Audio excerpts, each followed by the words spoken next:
Maranatha, and welcome to another brief armchair chat break-in. This is December the 19th, 2025 by man's calendars, or by man's calendar rather, and I just wanted to talk to you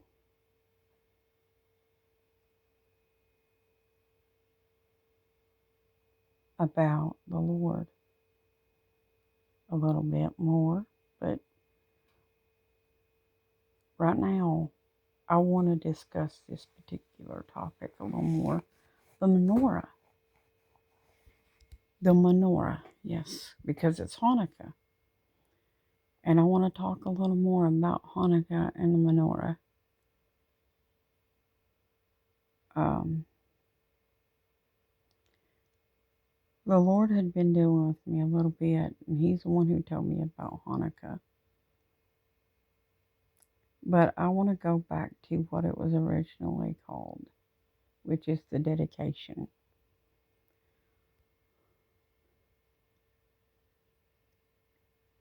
And the dedication was about when they dedicated the temple back to God. That was when the celebration of Hanukkah began. Okay?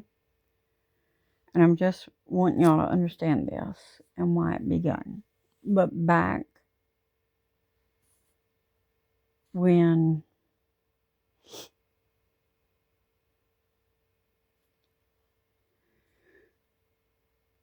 Solomon built the temple for the Lord, he put a menorah in the temple. And here's what a lot of people do not realize and understand, that the original menorah was only 7 lights, not 8, not 9.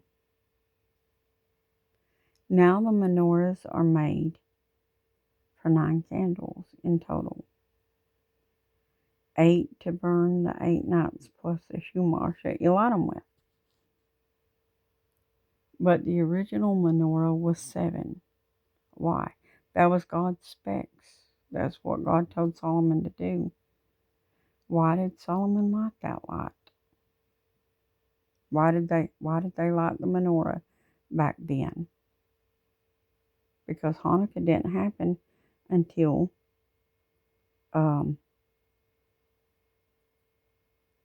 the Maccabees had to do something about what was happening to them. And that was the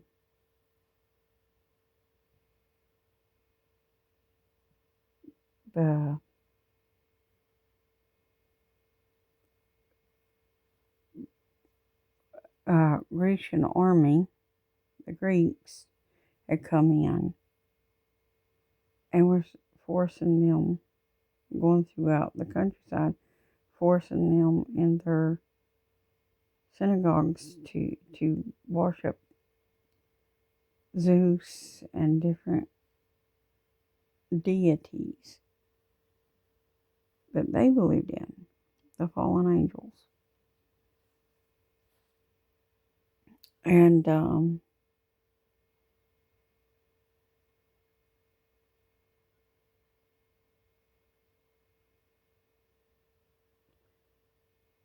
whenever all this happened, the Greco-Roman army had come to this particular place. They had already messed up the one altar by sacrificing a pig on it to Zeus, and which tainted the altar. And so it was defiled. So now it couldn't be sacrificed, used for sacrifices anymore. And people don't understand what happened that caused the abomination of desolation. And there's what happened that caused these things to happen because they were sacrificing unclean animals to false deities.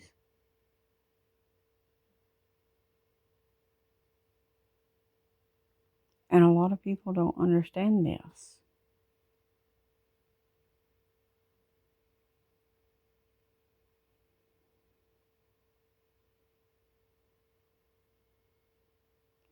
And so,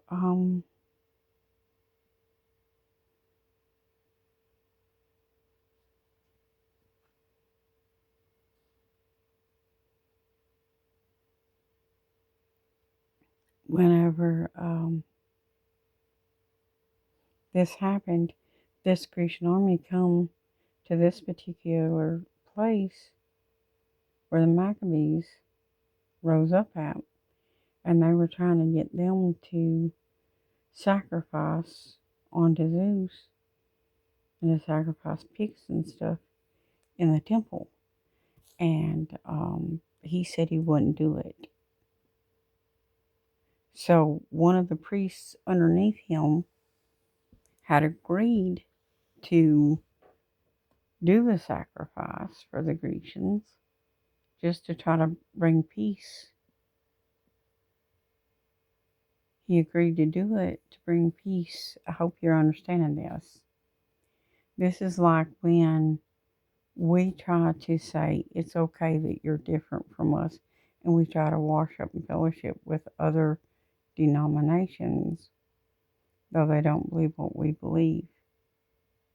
This is what happened there when the Maccabees War took place. The one priest decided that he was going to do it just to keep peace with them. And the other priest that was over the order, I guess, from the way I understand it, he said no. And he killed his own priest to prevent him from doing it. And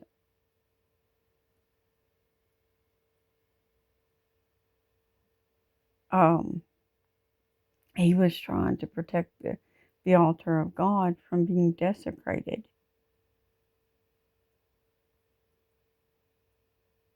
Do you understand that, folks?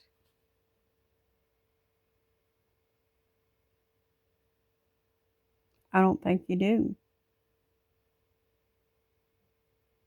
Well, somewhere along the lines, these things must have been desecrated because God destroyed the temples or allowed them to be destroyed.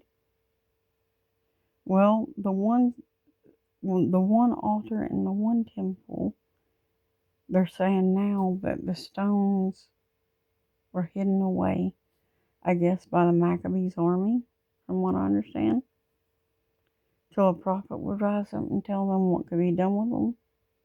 Those stones, I'm going to tell you right now, those stones are defiled. They're done. You cannot use those for nothing anymore. That is why Jesus had to come as the blood sacrifice for once and for final and for all. For everybody, all over the whole earth, because everything was defiled by what they did. That's why the fire has to come. That's why the fervent heat has to come.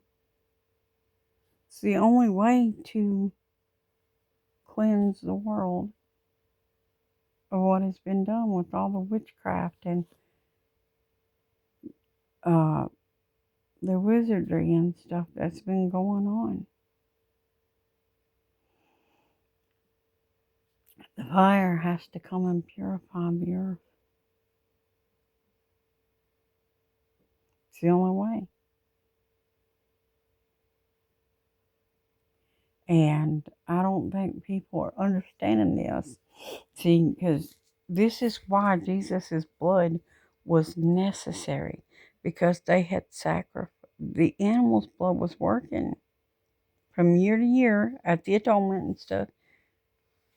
like it was supposed to until they would bring in, till they started doing the abominations in the temples. And, like the word says, they would get out on every high hill and under every green tree. And they were doing these things, making these sacrifices to false gods. And it was necessary now, because the altars was destroyed, in order for man to have a way of escape. It was necessary for God himself to come in the flesh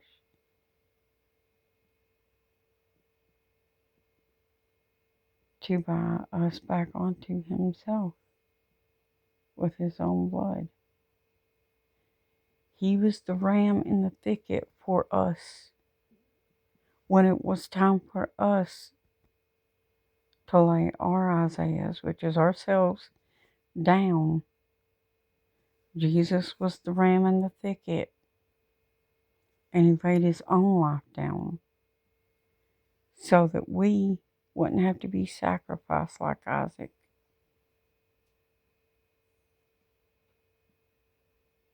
I don't know if that's going to make sense to y'all, but I hope so. And I'm just trying to put this very real to y'all and just talk about this to y'all, because it's very important that you have an understanding. And the original reason that Solomon lit the menorah before the Maccabees War was because that was like, like it says in the book of Solomon, or sorry, not Solomon, Revelations, the 7 candlesticks before God. That's what those were a representation of. They were a representation of God's divine light on earth. And then Jesus came, and he's the light of the world.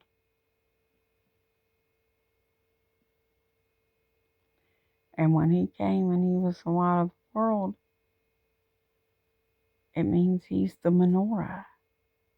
Now, basically, he is that light. A lot of people won't get this. A lot of people won't understand where I'm going with this.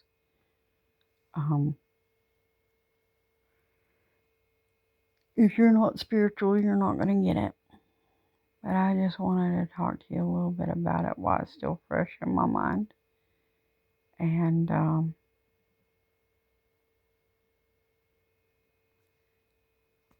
this is what the Lord has had me meditating on this evening, on the 5th night of Hanukkah. And there's still 3 more nights of Hanukkah. And I do my celebration a little different. I don't light the 8 candles. Even on the 8th night, I only do 7, because of what it says in the book of Revelations about the 7 candlestands, or 7 candlesticks before God. Because to me, that's what the menorah represents a lot. And I now understand why it was lit before, about it being the light of God and a representation of that. And the reason I started doing this a few years ago and trying to learn how to do this stuff and get into doing it was because when the Lord told me about Hanukkah, I was excited. I was tickled to get to learn this stuff. And it was stuff I was never taught before.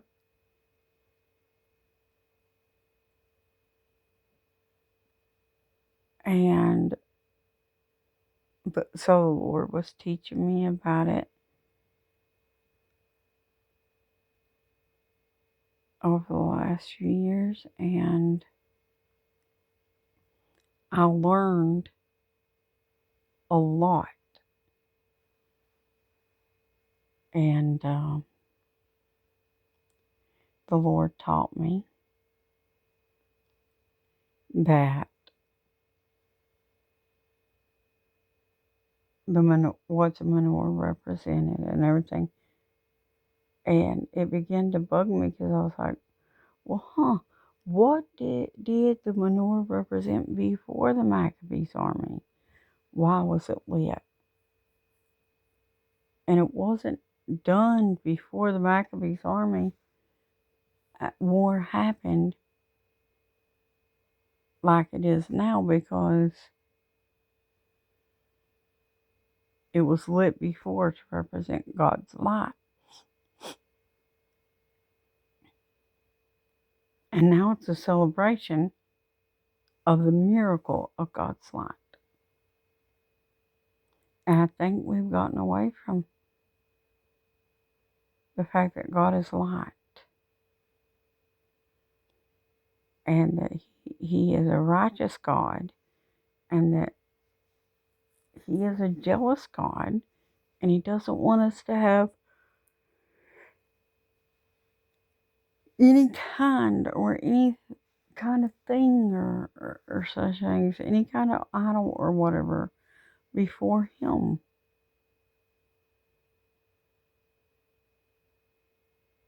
And I'm hoping this makes sense to you once you hear this video.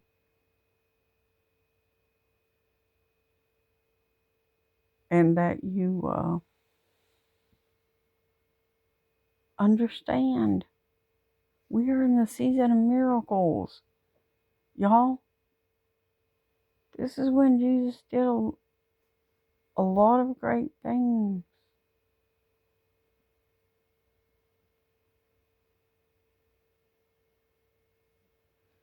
And so, I hope you're understanding why they lit the menorah originally. So when I light my candles, even on the 8th night, I only do 7, because 7 is what I believe that there was in the original, and that's what I prefer to do. Even for the 8 nights, I just do. So there's 2 nights where I do 7. The 7th night and the 8th night, I do 7.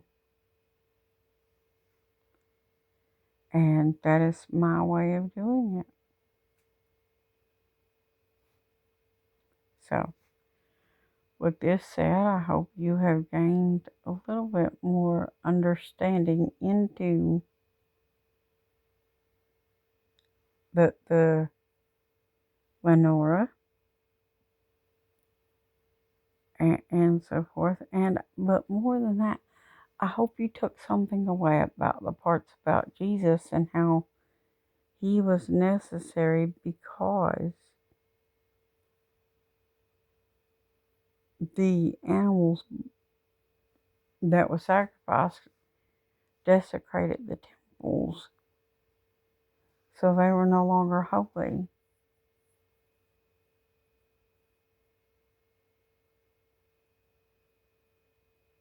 And so they had to be destroyed.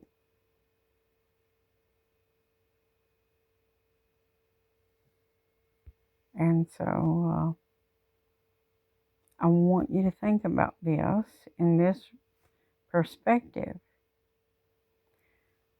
Those sanctuaries, because they were not keeping God's commands in those sanctuaries, had to be destroyed. We are the church. And if we don't keep God's commandments in us, what do you think is going to happen to us? Yep. The Lord is going to destroy us just like He did those sanctuaries.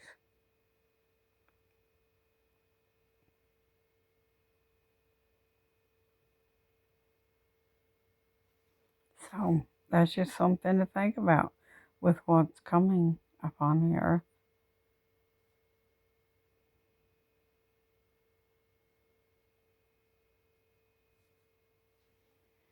And that said, I'm going to go and try to get me a little rest. I love you. I just wanted to discuss this a little bit. Hope it has inspired some thought in y'all's minds.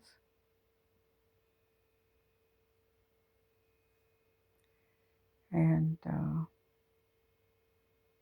I'll pray for you. I pray y'all have gained some understanding into these things a little bit. If you have any questions or comments, please leave them in the comment section. I'll see you in the next video.